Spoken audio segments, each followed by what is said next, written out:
السلام عليكم ورحمة الله وبركاته. إن الحمد لله نحمده ونستعينه ونستهديه ونستغفره ونعوذ بالله من شرور أنفسنا ومن سيئات أعمالنا. من يهده الله فلا مضل له ومن يضلل فلا هادي له. أشهد أن لا إله إلا الله وحده لا شريك له وأشهد أن محمدا عبده ورسوله.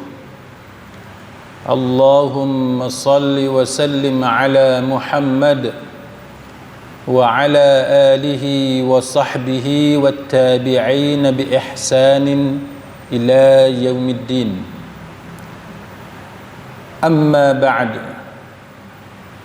Sesungguhnya segala puji-pujian itu hanya milik Allah Subhanahu wa ta'ala. Kita semua memberikan pujian yang sebenar-benarnya hanya kepada Allah Subhanahu wa ta'ala. Kita meminta pertolongan dan bantuan yang sebenar-benarnya hanya daripada Allah. Kita memohon petunjuk hidayah daripada Allah Subhanahu wa ta'ala. Kita juga memohon keampunan daripada Allah akan segala dosa yang telah kita lakukan. Kita berlindung dengan Allah Subhanahu wa ta'ala daripada kejahatan diri kita sendiri dan daripada keburukan amalan kita sendiri. Salawat dan salam ke atas junjungan besar Nabi kita Muhammad sallallahu alaihi wasallam dan juga ke atas ahli keluarga baginda dan sahabat baginda seluruhnya. Sidang hadirin mukminin, pada malam ni saya akan membicarakan tentang apakah rahsia Iran sehingga dalam sehari dua ini menggegarkan dunia dengan dihujankan Israel itu menggunakan peluru berpandu yang dipanggil sebagai Al-Fatah. Apakah rahsia di sebaliknya? Sedangkan kita mengetahui bahawa Israel mempunyai teknologi pertahanan yang antara yang tercanggih di dunia dengan pelbagai bentuk sistem pertahanan. Israel, tuan-tuan, walaupun dia sebuah negara yang kecil dari sudut saiznya, tapi dia boleh survive di tengah-tengah negara Arab. Kita bolehlah kata bahawa di tengah-tengah musuh, dikelilingi oleh musuh, Israel yang mempunyai aerosystem, pertahanan aerosystem, yang mana peluru berpandu itu boleh pergi sampai 2,400 km.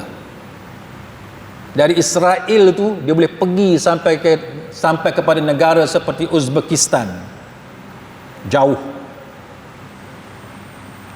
Sistem pertahanan berlapis-lapis, aerosystem, lapisan paling luar, boleh menjangkau 2,400 km ke utara, ke selatan, timur dan barat. 2,400 km anytime, tak ada masalah. Lapisan yang kedua, Israel ada David Sling yang menjaga sekitar 300 km. Sekeliling tu 300 km. dilindungi oleh satu sistem yang dipanggil sebagai David Sling. Yang terakhir, lapisan yang ketiga, yang dikenali sebagai Iron Dome, yang boleh pergi sampai kepada 70 km di sekitar Israel. Tapi macam mana senjata yang digunakan oleh Iran itu, dia boleh menembusi 3 lapisan ini. Ini antara perkara yang mengejutkan ramai pihak. Dan kita pada malam ni kita akan melihat apakah rahsia yang dimiliki oleh Iran sehingga dia dapat menembusi apa yang dikenali sebagai air defense system yang dimiliki oleh Israel, yang merupakan antara yang tercanggih di dunia. Selain daripada itu, tuan-tuan kena ingat, Iran juga selain daripada dia dapat menembusi 3 lapisan sistem pertahanan Israel, dia juga dapat melepasi jet-jet pejuang yang sepatutnya memintas serangan yang dilakukan oleh Iran. Jet pejuang Amerika, jet pejuang Kanada, Australia dan juga New Zealand. Macam mana peluru berpandu yang dihantar oleh Iran itu dapat melepasi semua jet pejuang yang dimiliki oleh 4 buah negara dan kuasa besar dunia ini. Ini antara perkara yang kita akan bincangkan pada malam ini. Baik, sidang hadirin mukminin, yang pertamanya ialah kita umat Islam ini mempunyai pendapat dan sikap yang berbeza dalam isu ini. Kenapa kita mempunyai pandangan yang berbeza? Kerana Iran ataupun dahulunya disebut sebagai Parsi, mereka ini boleh dikatakan kebanyakan dan hampir semuanya adalah daripada Syiah. Hanya sebahagian kecil sahaja di Iran mereka dari aliran Sunni. Di Iran bukan tidak ada Sunni langsung, ada, tapi bilangan dia kecil. Yang ramai kebanyakannya adalah Syiah. Bila Syiah, kita tahu bahawa antara kita dengan mereka kita ada masalah. Kerana Syiah terbahagi kepada 2. Ada Syiah yang kita hukum dia sebagai terkeluar dari Islam, akidahnya yang terkeluar dari Islam. Dan ada Syiah yang kita masih iktiraf dia sebagai sebahagian daripada orang-orang Islam. Ini antara yang faktor yang menyebabkan kita orang-orang Islam bila membicarakan isu serangan Iran terhadap Israel, kita mempunyai pelbagai pandangan yang berbeza kerana latar belakang Iran itu sendiri. Baik, apabila kita lihat tuan-tuan sekalian, hadis yang disebut oleh Nabi sallallahu alaihi wasallam yang sangat relevan dengan Iran. Ada hadis yang sangat relevan dengan bangsa Parsi, iaitu hadis antaranya hadis di dalam Sahih Bukhari. Nabi kata, "Lau kana al-imanu 'inda Suraya lanalahu rijal aw rajulun min haula." Sekiranya iman itu berada di bintang yang dikenali sebagai Suraya, Nabi kata maka akan dicapai oleh lelaki-lelaki, rijal au rajul, lelaki-lelaki ataupun lelaki daripada golongan mereka. Siapa dia? Orang Parsi. Ini dalam Sahih Bukhari. Nabi kata sekiranya iman itu berada di bintang Suraya. Kita dengar istilah bintang, kita tahu dah ni sangat jauh. Sangat jauh. Iman duduk di satu tempat yang sangat jauh yang namanya bintang Suraya. Kalau iman itu ada di bintang Suraya, maka ianya akan dapat dicapai oleh lelaki daripada golongan mereka, yakni daripada golongan Parsi. Apa maksud dia? Apa maksud? Dalam hadis Imam Muslim juga mempunyai matan yang lebih kurang sama, juga diriwayatkan oleh Abu Hurairah radhiyallahu anhu. Nabi kata, "Lau kana al-imanu 'inda Suraya lana lahu rijalun min haula." Sekiranya iman itu berada di bintang Suraya, maka ianya akan dapat dicapai oleh manusia daripada kalangan mereka, yakni daripada kalangan orang Parsi.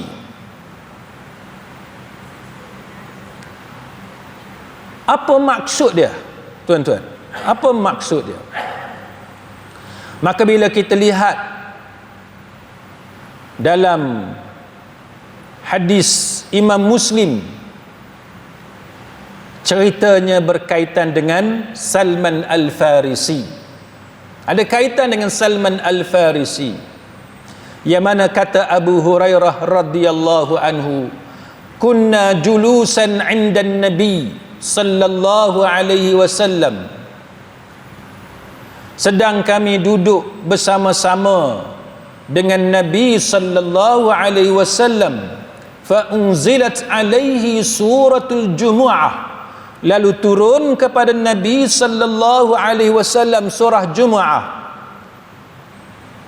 Wa akharina minhum lamma yalhaqu bihim, iaitu ayat surah Jumu'ah ayat yang ketiga. Dan juga telah mengutuskan Nabi Muhammad sallallahu alaihi wasallam kepada orang yang lain daripada mereka yang masih belum datang lagi dan tetap akan datang menghubungi mereka.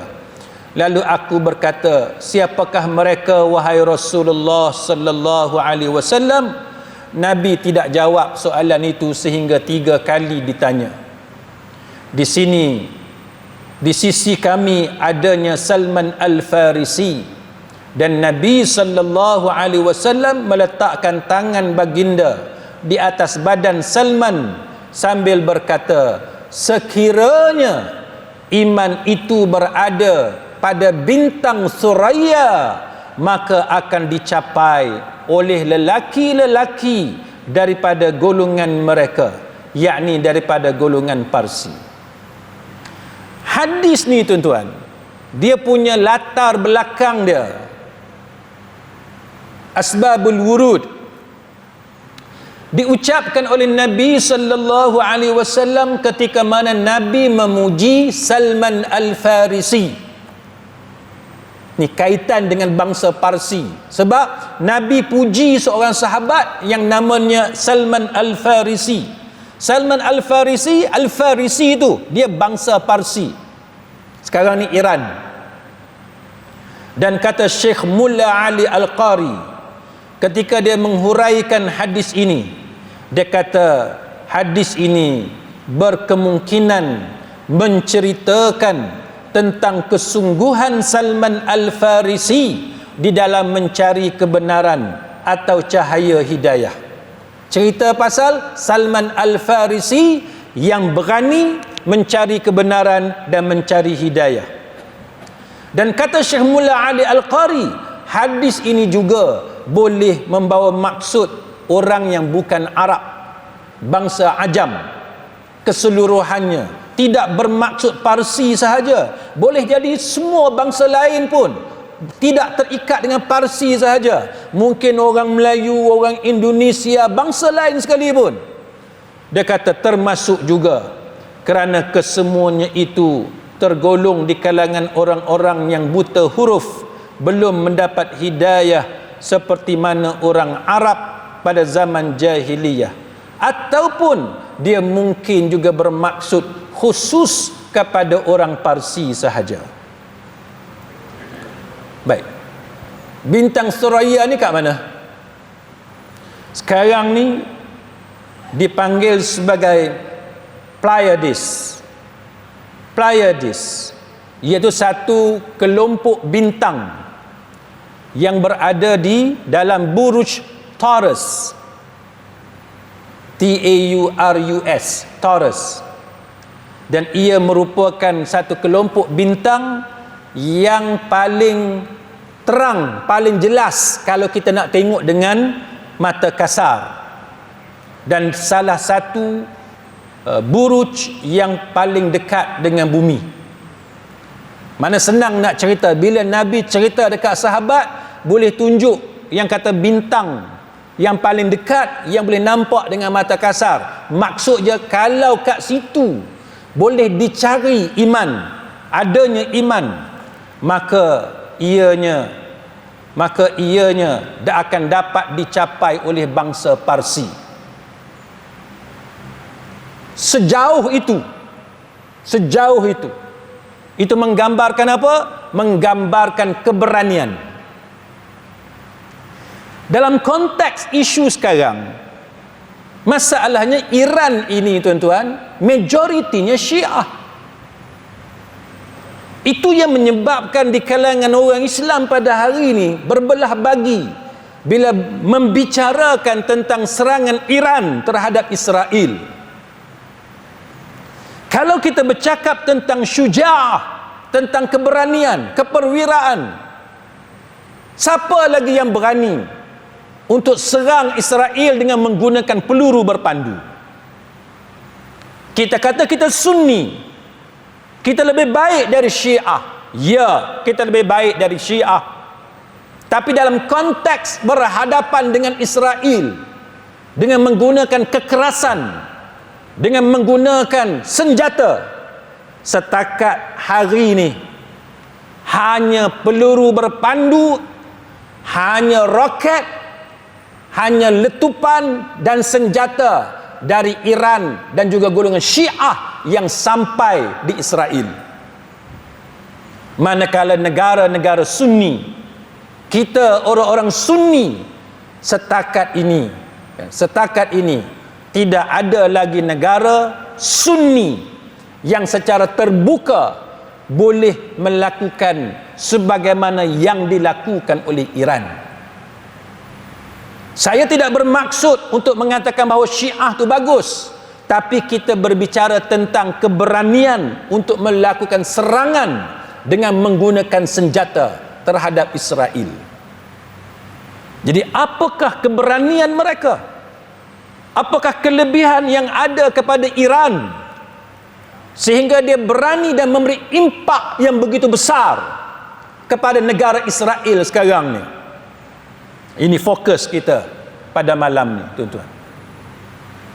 Kenapa negara Sunni yang lain, kita yang mendabik dada, kita mengamalkan aliran Sunni, kita ahli sunnah wal jamaah, tapi kita tidak seberani Iran yang kita kata dia ni Syiah, tapi kita tidak dapat menandingi dia dari sudut itu, tanpa kita menafikan bahawa orang Islam Sunni juga banyak menolong Palestin dari sudut keuangan, dari sudut sokongan moral, dari sudut ubat-ubatan. Kita hantar pegawai-pegawai perubatan dan sebagainya di negara-negara yang ada pelarian Palestin, termasuk kita bawa mereka sekian lama dari Palestin datang ke Malaysia hidup bersama dengan kita. Kita tak nafikan ramai orang Sunni dan negara umat Islam aliran Sunni yang menolong Palestin, tapi dalam bab melakukan serangan seperti ini,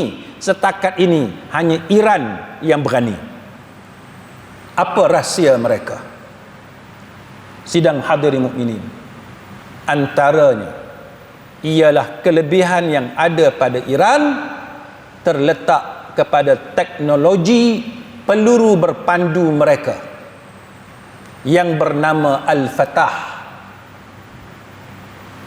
Bulan 4 tahun ni tuan-tuan, dia juga melakukan serangan, tapi menggunakan peluru berpandu teknologi yang lama, namanya Ash-Shahab. Yang tu boleh kata hampir semuanya dapat dipintas oleh jet-jet pejuang Amerika, Australia, New Zealand, termasuk dipintas oleh negara Jordan, Arab Saudi dan sebagainya. Orang Islam sendiri yang tolong pintas. Sebab apa? Sebab Ash-Shahab, peluru berpandu Ash-Shahab, dia ambil masa dari Iran untuk jatuh dalam kawasan Israel, ambil masa 8 minit. Jarak daripada tempat yang dilancarkan di Iran untuk sampai di Israel lebih kurang 1,500 km. 1,500 km. Ash-Shahab dulu bulan 4 ambil masa 8 minit. Tuan-tuan tahu 1,500 km ni jauh mana? 1,500 km jauh mana?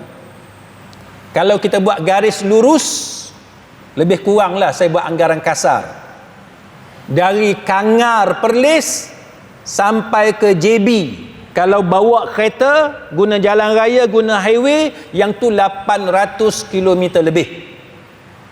Kalau kita buat garis lurus, seolah-olah naik kapal terbang atau helikopter, lebih kurang 500 km. Kangar pergi ke Johor Bahru 500 km, balik semula garis lurus juga 500 km, kali ketiga baru cukup 1,500 km. Ash-Shahab ambil masa 8 minit, dan Ash-Shahab dapat dipintas oleh jet pejuang Amerika, Kanada dan sebagainya, termasuk sistem pertahanan aerosystem David Sling, Iron Dome yang dimiliki oleh Israel tadi. Tetapi kali ini tuan-tuan, kali ini Iran telah mengejutkan dunia dengan teknologi yang tidak dijangka oleh dunia. Sebab apa tuan-tuan? Kerana Iran telah dikenakan sanction sekian lama. Dia diboykot, dia dikepung, dikenakan pelbagai sekatan. Anak murid saya tuan-tuan di sebuah universiti, pelajar saya dari Iran, saya tanya dia cerita di Iran, ubat yang ada di Malaysia, yang senang kita dapati di Malaysia, tapi susah untuk didapati di Iran. Ni kita cerita pasal ubat-ubatan. Saya tanya kenapa? Kerana sanction, kepungan, sekatan yang dilakukan oleh Amerika dan disokong oleh negara-negara lain dalam dunia yang mengenakan sekatan terhadap Iran. Hatta tuan-tuan tanya siapa kawan-kawan kita yang kerja pos, parcel, penghantaran, transportation, kalau nak hantar barang ke Iran pun tuan-tuan, bukan mudah. Bukan mudah. Dia ada prosedur tertentu yang perlu dipatuhi. Bukan macam kita duk hantar surat, parcel, bungkusan ke negara-negara lain. Kenapa? Kerana Iran dikenakan sanction, sekatan. Dalam keadaan Iran dikenakan sekatan sedemikian rupa dan sekian lama, tapi dia dapat memajukan sistem pertahanan dia, termasuk senjata dia yang bernama Al-Fatah ni tuan-tuan sekalian, sehingga ianya gagal dipintas oleh jet pejuang Amerika, Kanada, Australia, New Zealand, dan juga gagal dipintas oleh 3 lapisan pertahanan Israel yang kita sebut tadi. Kenapa? Yang pertamanya, speed, kelajuan. yang dimiliki oleh Al-Fatah. Al-Fatah ni tuan-tuan, dari tempat dilancarkan di Iran dan dia sampai di Israel 1,500 km, dia hanya perlu mengambil masa 1 minit sahaja. 1 minit. Paling lama 90 saat, 1 minit setengah. 1 minit, 1 minit setengah. 1 minit ni tuan-tuan tak ada buat apa, tak ada nak pintas. Lancar 1 minit sampai. Dia boleh keluar daripada orbit, daripada ruang udara ni sampai ke angkasa, dia turun balik. 1 minit dia ambil masa. Ini yang mengejutkan, yang menggemparkan dunia. Teknologi yang dimiliki oleh Iran, iaitu nombor 1, kelajuan peluru berpandu dia yang dia namakan sebagai Al-Fatah. 1. Yang kedua, apa kelebihan Al-Fatah selain daripada kelajuan? Yang keduanya ialah teknologi trajektori dia, sehingga mengatasi teknologi AI, artificial intelligence, yang dimiliki oleh kita kata peluru berpandu dan juga pemintas yang dimiliki oleh Israel, sistem pertahanan Israel.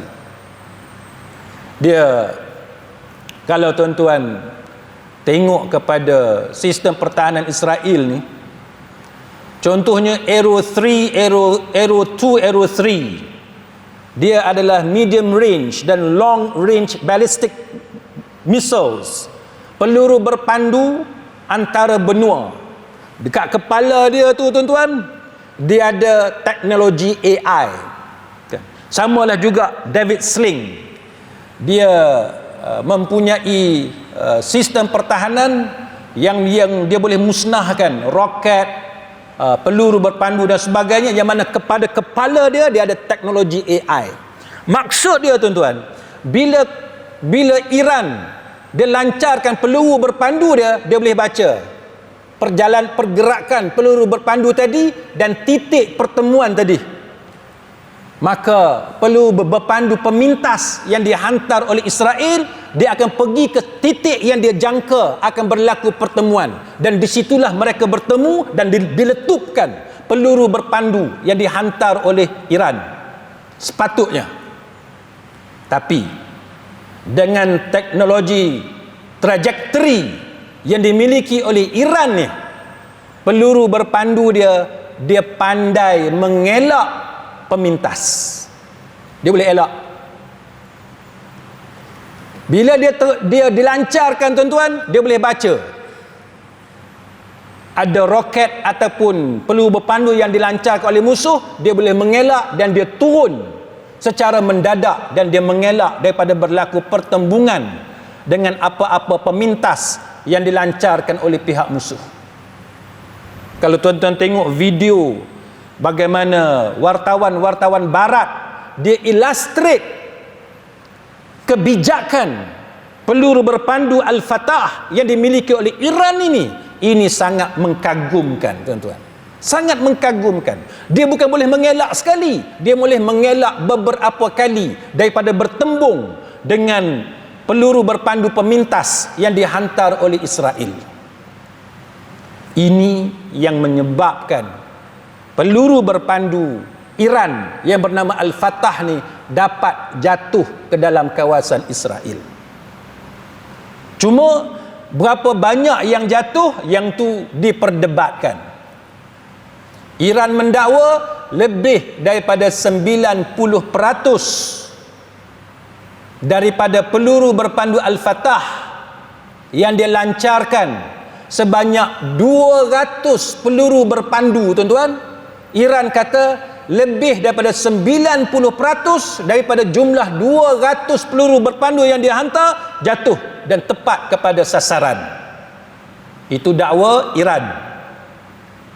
Israel kata tidak lebih daripada 10% yang jatuh ke kawasan Israel, dan Israel kata yang jatuh hanya di kawasan padang, tanah lapang yang tidak ada orang ramai. Itu yang didakwa oleh Israel. Tapi Israel telah menguatkuasakan undang-undang darurat yang melarang rakyatnya daripada berkongsi di media sosial gambar-gambar dan video-video kejadian. Dilarang, tak boleh. Maknanya Israel berusaha untuk menutup fakta sebenar kemusnahan yang berlaku di Israel akibat daripada serangan oleh Iran. Jadi ini yang sedang berlaku sekarang, tuan-tuan sekalian. Jadi kalau kita tengok apa yang berlaku ini, dia sebenarnya, tuan-tuan, memberikan satu semangat kepada orang Islam. Walaupun kita berbeza pendapat tentang Syiah, tapi kita akui bahawa Syiah ada yang terkeluar dari Islam, tapi ada juga sebahagian Syiah yang masih kita iktiraf dia sebagai orang Islam. Sebab tu Arab Saudi menerima kedatangan jemaah haji dari negara Iran. Walaupun kita tahu jemaah haji dari negara Iran kebanyakannya adalah daripada golongan Syiah, ataupun kita sebut mazhab Syiah. Setengah orang dia tak setuju sebut mazhab Syiah, dia kata agama Syiah. Tak apalah. Tapi itu menunjukkan kepada kita bahawa sekurang-kurangnya kita orang Islam ramai yang sedang bergembira dengan kemusnahan yang berlaku kepada Israel. Buktinya apa? Buktinya tuan-tuan boleh tengok video yang diviralkan, yang dikongsi, bagaimana rakyat Jordan berdansa, menari kegembiraan apabila melihat ruang udara negara mereka. Mereka dapat melihat bagaimana peluru berpandu itu melintasi ruang udara negara mereka tanpa Jordan menghantar jet pejuang pemintas. Masa Ash-Shahab bulan 4, Jordan hantar jet pejuang pemintas. Tapi kali ini Jordan tidak memintas peluru berpandu Iran. Ada pemerhati politik mengatakan bahawa kerana Jordan juga tidak bersetuju dengan cara Israel, apa yang Israel lakukan terhadap Gaza. Walaupun sebelum itu Jordan bekerjasama dengan Israel sewaktu Iran melancar serangan pada bulan April. Tapi kali ini Jordan mengambil sikap berdiam diri dan tidak memintas peluru berpandu yang dihantar oleh Iran.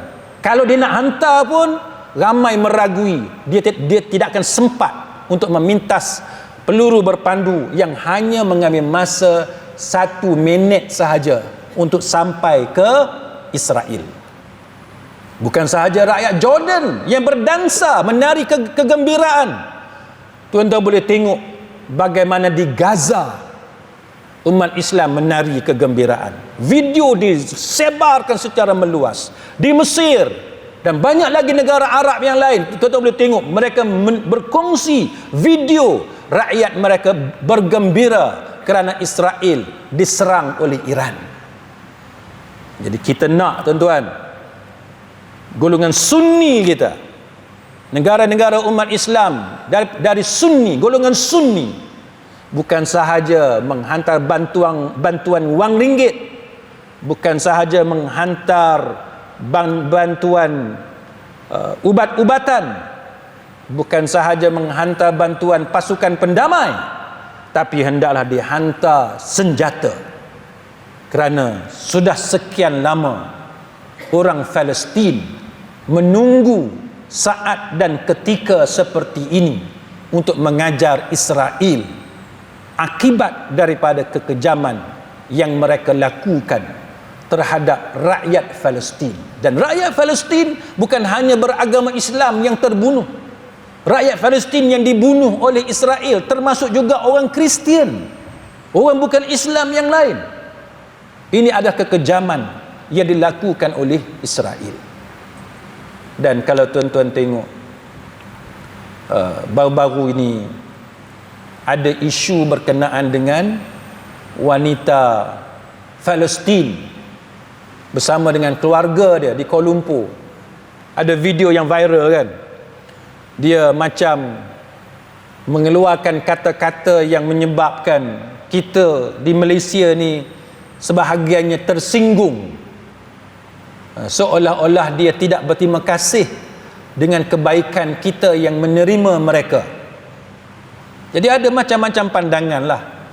Kemudiannya pihak Palestin dan juga wanita itu juga kemudiannya membuat permohonan maaf dan meminta supaya kita memahami tentang keadaan mental mereka yang tidak stabil, kan? Kerana mereka ni adalah mangsa perang. Kita tuan-tuan, kita yang berada di Malaysia ni, kita tidak mengalami apa yang dialami oleh rakyat Palestin. Rakyat Palestin ni dia ada macam-macam masalah akibat dari perang yang kita sukar untuk kita fahami. Contohnya mereka ada PTSD, kan, post traumatic stress disorder. Bahasa mudahnya penyakit dengan sebab tekanan, kan. Tekanan sebab apa? Kerana berlaku post trauma. Macam mana? Perang, kan? Contohnya perang ni tuan-tuan, sama ada kita sendiri yang mengalaminya, kita diseksa, kan? Kita ditembak, kita dizalimi, ataupun kita yang menyaksikan kekejaman itu. Itu kesan perang. Post traumatic ini tuan-tuan, dia tak berlaku masa tu. Dia berlaku selepas itu. Menyebabkan orang yang menjadi mangsa perang, mental dia tidak stabil akibat daripada tekanan terhadap jiwa dan perasaan yang berlaku ke atas mereka. Jadi kita di Malaysia kita tak rasa, sebab kita tak pernah mengalami peperangan. Kalau kita pernah mengalami perang pun zaman tok nenek kita dulu, zaman penjajahan. Majoriti di kalangan kita, terutamanya anak-anak muda hari ini, tak pernah mengalami zaman komunis, zaman Jepun, zaman British, zaman Portugis, zaman Belanda. Kita tak rasa, kan? Yang kita tahu, kita hidup di Malaysia aman damai, tidak ada perang. Jadi kita tidak faham. Tetapi rakyat Palestin tanpa mengira agama, sama ada mereka Islam atau bukan Islam, mereka mengalami trauma. Bagaimana tidak trauma, tuan-tuan? Ahli keluarga boleh hilang begitu sahaja. Bagaimana tidak trauma? Tentera Israel boleh pecah masuk rumah kita, ambil ahli keluarga kita. Lepas tu kita tak dapat hubungi ke ahli keluarga kita. Lepas tu diketahui tak tahu nasib dia, hilang begitu sahaja. Kita di Malaysia ni, kalau ada ahli keluarga kita yang kena tangkap pun sebab dia memang ada kes jenayah, itu pun kita tahu dia akan berada di mana. Lokap polis, balai polis mana, ada di IPD mana, IPK, ada di penjara mana, dibawa ke mahkamah, kena tahan riman, kena tuduh, kita tahu. Tidak berlaku dalam negara kita ahli keluarga kita hilang begitu saja. Polis datang ambil, tentera datang ambil, tengah malam, awal pagi. Tidak pernah berlaku di negara kita. Dengan sebab itu kita tidak dapat memahami bagaimana tekanan yang berlaku kepada pelarian-pelarian Palestin yang kita panggil PTSD ini. Dengan cara dia meracau, perkataan-perkataan yang dia keluarkan daripada mulut dia sangat berbeza dengan akhlak dan pribadi dia yang sebenar. Ini simptom orang yang ada PTSD. Dia baik, dia orang yang bagus, tapi masa dia datang meracau, masa dia keluar perkataan apa semua tu, itu dengan sebab apa yang dia alami, kesan daripada peperangan yang sangat dahsyat.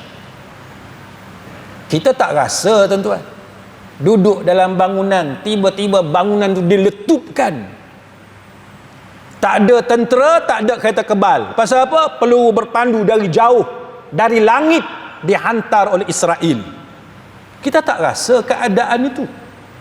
Dengan sebab itu kita susah untuk memahami dan menyelami kesusahan yang dialami oleh pelarian dari Palestin ini. Jadi ini antara cabaran-cabaran kepada kita semua, tuan-tuan sekalian.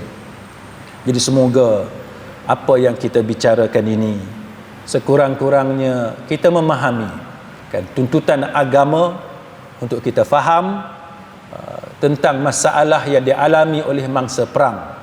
Dan semoga kita juga tuan-tuan ada sedikit rasa disuntik semangat untuk berjuang, semangat untuk tidak menyerah kalah. Jangan rasa terhina sehingga menyebabkan kita putus asa dan kecewa untuk bangkit menentang semula musuh yang melakukan kekejaman terhadap umat Islam dan juga orang bukan Islam di bumi Palestin. Mudah-mudahan Allah Subhanahu wa taala memberikan pertolongan kepada kita dan kepada umat Islam seluruhnya, juga khususnya kepada umat Islam di Palestin, untuk bangkit menentang kekejaman Zionis di bumi mereka. Amin ya rabbal alamin. Wallahu a'lam. Aqulu qawli hadha wa astaghfirullahal azim li wa lakum. Wassalamu alaikum warahmatullahi wabarakatuh. Subhanakallahumma wa bihamdik, asyhadu an la ilaha illa anta astaghfiruka wa atubu ilaik.